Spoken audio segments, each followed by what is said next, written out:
Hello, it's me, Logan, or the Vinyl Scholar, back here to make another video. And for today, I wanted to go over some records that I've gotten over these last couple weeks. A couple of them I gotten from Amazon, but most of them I got on my trip to Nashville this past weekend, where I went to several local record stores. And I also got to go to Rudy's Jazz Club, which is honestly one of the better jazz clubs that's up and coming in the United States. It's really great that it's in Nashville, which historically hasn't had the largest jazz scene, but Rudy's is kind of establishing one there, so it's great to see that. So I'd highly recommend anyone who's into jazz clubs or just jazz, and if you're ever in Nashville, to check out Rudy's. But I've got probably around 10, 11, 12 records to show, and let me just get right into it. And I'm not going to go too in depth with the records. I listened to a lot of them, or I know a lot of the albums, but I kind of just want to show them today and give a brief description. This is an album that it's a common record to find, but it's also a hard album to find in good condition. And this is Piano in the Background by Duke Ellington. I'm not sure if it's a first pressing, I know it's definitely an early pressing, it is a 6i Columbia stereo. And I think it's an album that someone overlooks by a lot of people. And I think the name is very misleading, but it's definitely an Ellington album that I think everyone should check out. The version of Take the A Train on here is incredible. The next album is also an album that had been on my my watch list for a long time. I've been trying to find it, and that is Felonious Monk, the orchestra at Town Hall. I was like, this is a second pressing and very, very clean. It's very clean condition. You can see it has the blue label. It's not the original, but it's second pressing, second mono, and I'm very happy to have this album. It's not necessarily one of my favorite Monk albums that I know, but it's still a very important album to get to hear his early orchestrations with a big band instead of just a larger group you usually hear him with is fantastic. And I think he's kind of a right after that, him and the Ellington album are both albums I think are somewhat undervalued by a lot of people because they are big band albums, and I think they're both very important for any jazz collector to have in their collection. Next up, this is an album that won a Grammy in 2022. I believe she was the second jazz vocalist to ever win a Grammy. There's been many instrumentalists, but won a Grammy for Best New Artist specifically over a lot of the pop artists, which is incredible, and that's Linger While by Samara Joy. She's a complete breath of fresh air in the world of jazz. She is kind of a prodigy in a sense, and she only took her 6 or 7 years to reach this level. She didn't sing jazz as a kid, but she studied jazz in college, and she produced her first album, I think, when she was like a sophomore or junior in college, and this one was released in 2022. And this is some of the best vocal jazz I've ever heard. I completely vouch for this album. She definitely sounds like she's influenced a lot by Sarah Vaughan, but there's definitely bits of Ella and a lot of other jazz vocalists in her sounds. But I think Sarah Vaughan is her main inspiration to listen to her. Her title, or not title track, but her most popular one, Can't Get Out This Mood, is a great song, but I also really love the version of I'm Confessing That I Love You. I'm waiting for Amazon to send me another copy of this album, because it actually came pretty damaged and scratched up, and also came very dirty. It came with one of these types of inner sleeves. It's almost a cardboardish type of paper. They're pretty to look at, these kind of inner sleeves, but they're very damaging to records, and I wish companies would stop putting these in newer records.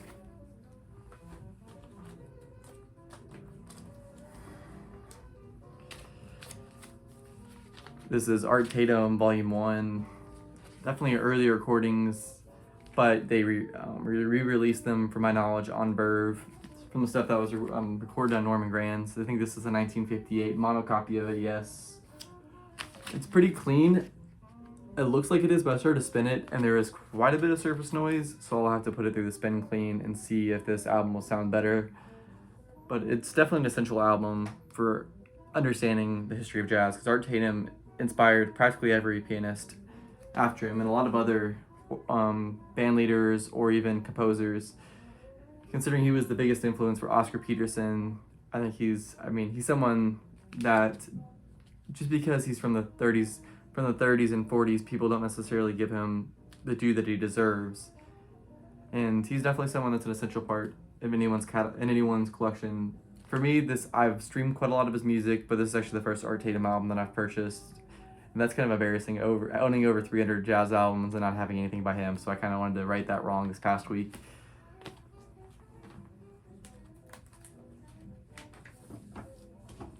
And I don't know if you can hear it in the backgrounds at all. I try to keep it really quiet, but this is what I'm spinning right now. It's the Brothers with Stan Getz, Zoot Sims, and Al Cohn. And there's a lot of other really great artists on it, but this is somewhat of a compilation from the 10-inch series of Prestige. It's from a bunch of different albums with those tenor players. And there's a lot of really great musicians on this. First off, like the 3 tenor players like I talked about, but it also has Alan Eager and Brew Moore, who are 2 tenor players that I'm not very familiar with. And it also has Kai Wending and George Wallington. And it has a couple other people that people are maybe familiar with, like Percy Heath and Art Blakey.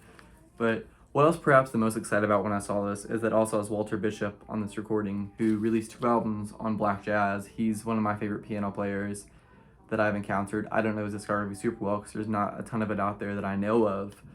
So I was super excited to see him on another recording. And they just did a record store day release of him. It's a live recording. I can't think of where it was. Live at the, I can't think of the name right now. And I did stream the record store day release. It was an amazing album. I wish I could have picked it up, but I didn't really want to spend a ton more money. But that being said, I was really excited to see Walter Bishop in this recording. And it's something I'm excited to spend time with because I don't really know any of the music yet.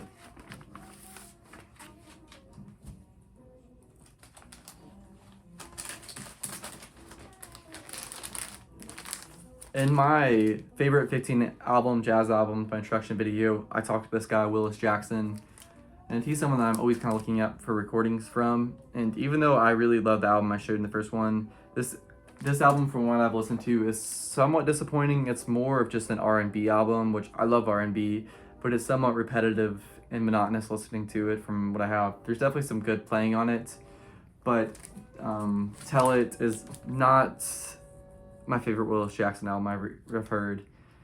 It's still a solid album from what I have listened to, but there's nothing truly exceptional about this album. But I'm still glad to have it in my collection. There's definitely days where I just want to where I want to put on some more R&B style jazz, just to get myself in the mood, just like in a funky mood. It's nothing. Well, I don't really want to take anything too seriously, but I just want to listen to music that I can groove to. This is definitely an album that I would put on. This is an album that is a very impressive recording for a lot of reasons, and that is Legrand Jazz by Michel Legrand. I don't know how you say his name, actually. I've never heard it, but he was a French composer and band leader, and this is perhaps his most famous work, where he has 31 American jazz musicians in different groups together when they're performing different standards, such as A Night in Tunisia, Blue and Sentimental, Stompin' at the Savoy, Django.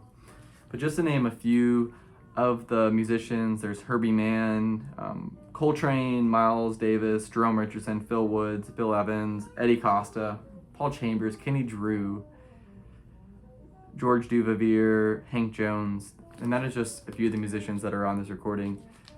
But this is definitely an album that is pretty common to find, but it's very hard to get in good condition. And this is a 1958 first press mono that is in VG Plus condition, and it's definitely an album for those who haven't listened to it or have overlooked it. Should spend some time listening to. Even though Columbia had a lot of really high-selling jazz albums and obviously a lot of Miles' most famous work is on there, including Kinda Blue, I think because of its popularity by a lot of jazz fans, it's somewhat overlooked today as they're seeking out more rare blue notes or impulses or other record labels. There's a lot of really great Columbia albums that you get for a good price, and this is one of the more popular ones, one of the more respected ones, but it's definitely something that people should explore, the Columbia catalog, that I think doesn't get the love it deserves. Just have a few more left, and this is the only non-jazz album in this haul. I'm sure I'll show plenty more in my upcoming videos and other hauls, but this is an album from Santana Moonflower. This is an album I've been seeking out for quite a while, but I finally found in really clean condition for only $10. There's a great version of Europa on here, and that's one of my favorite Santana tracks. And this is a compilation of a bunch of live recordings, And there's some, let me look at some of the tracks on here. Moonflower obviously is the title track. And I actually don't see the songs in there. That's weird. It doesn't show you on the album. But it's a 2 LP set, and if you're a fan of Santana, this is an album that should definitely be in your collection. It's only about my 5th or so Santana album, but Carlos is one of my favorite guitar players. I've been lucky enough to see him twice in concert, and this was just the next album I wanted to put in my collection from him. Actually, I take it back because there was no other jazz albums. I forgot I threw this in the pile. And this was an album I got for $1 from Half Price Books outlet, because I don't actually have a Half Price Books where I live. It's just the outlet where stuff that doesn't sell at the actual Half Price Books will go there. But I was really surprised to see this. Even though it's a mono copy of it, this is Fritz Reiner, the Reiner sound with the Chicago Symphony. And he's, from every recording I've heard him conduct with the Chicago Symphony, I love the music. There's a really good version of Mahler's Symphony No. 4 that he conducts. And also, there's a lot of Dvorak recordings, but I'm not really a massive, I don't really have a massive knowledge of classical by any means, but I really appreciate classical, and it's genre that I want to spend more time exploring. And this is a great album for that. From what I've listened to so far, it doesn't necessarily feel like the most cohesive. It kind of feels like separate songs. I don't know if it was recorded in this way, but it doesn't feel like it's necessarily one overarching album or in one vision. But it's still a great recording that anyone who enjoys classical either probably is aware of or should seek out.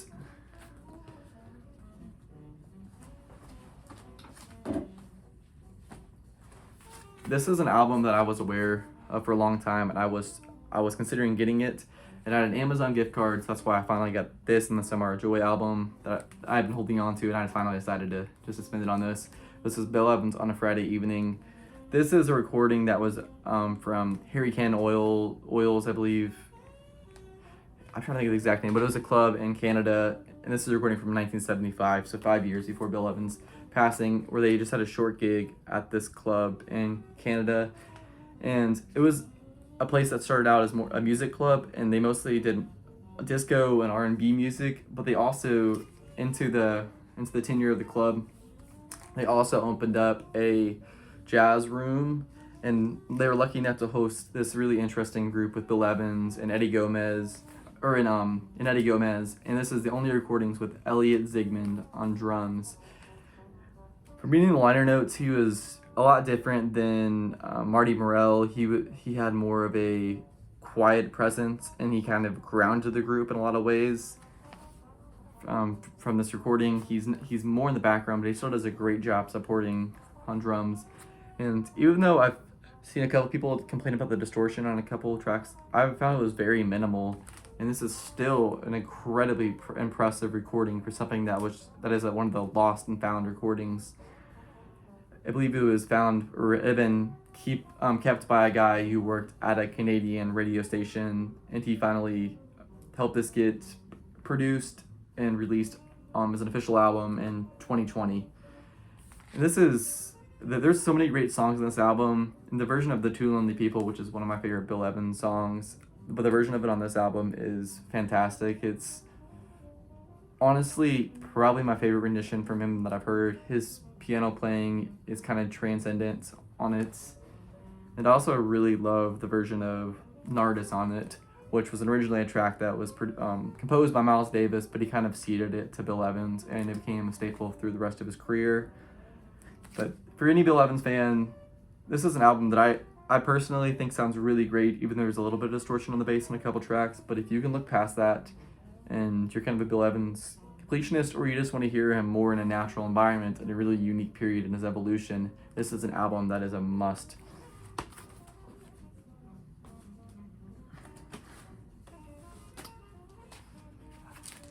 I've always seen the Blue Note Classic series from the late 70s and 80s, but I've never really found I just never purchased one. I've always kind of considered it, and I do have some of the twofers, but this was an album that I couldn't pass on, because it's an album that I wouldn't probably ever be able to find an earlier copy of, and that is Rollin' with Leo by Leo Parker.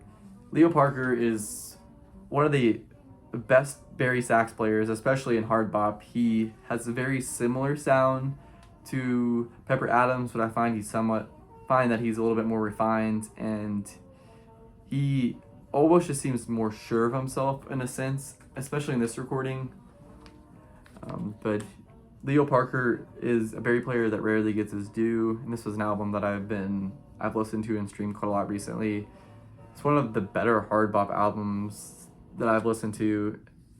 Let me look at who all is on it, but The Lion's Roar is the first track, which is really great. Johnny Acia, Stan Conover, Pernell Rice, Dave Burns, and Bill Swindell. So not necessarily a super known recording, or all the musicians weren't super known, but it was recorded in 1961. And this is definitely a Blue Note album that people somewhat overlook, and that's why I was very excited to find it. And this last album I want to show is definitely the most exciting thing that I found. It's one of my favorite albums by this artist, and probably one of my favorite jazz albums in general. And that is Black Unity by Pharrell Sanders. Sorry for the quay there a little bit. But this is actually it's a first stereo copy of it. It came out in 1972, but it's also a promotional copy right there. And this record is in as good a condition that you could find a first pressing in. There's a very few marks on it at all. There's not even really surface wear. There's like maybe a couple tiny little bits of surface wear. But I was beyond shocked to find this album. It wasn't cheap, but I did get it for quite a bit under what the market value is, especially with it being a promo copy. And Pharrell Sanders is one of my favorite jazz artists. Karma is an album that I accidentally omitted from my first video for my 15 favorite albums. It definitely should have been in there, and it should have been in my top 5 favorite jazz albums. But I just wasn't really thinking about it. I don't really know why, but right behind Karma by Pharrell Sanders is Black Unity. It's a 37-minute song, or 37-minute composition of I don't want to say it's completely chaotic, because there's definitely the rhythm section grounds this album more than it would be, but it definitely is. This album takes you to somewhere else, and I'm so very happy to have this album. I know the I think it's the Verb by Request series is reissuing this over the next few days or next few weeks. And I was planning on getting it. It was one of the albums I was most excited about on that series. But with this, when we finding this, I just couldn't pass on it. And I'm so very happy to have this album. I just listened to it all earlier, and it all sounds incredible. It's one of my prized possessions now out of all my records. But that's it. I just want to do a shorter video than my last couple, just going over these albums. So thank you very much for everyone for watching. I really appreciate all the feedback I've been getting. And yeah, thank you very much.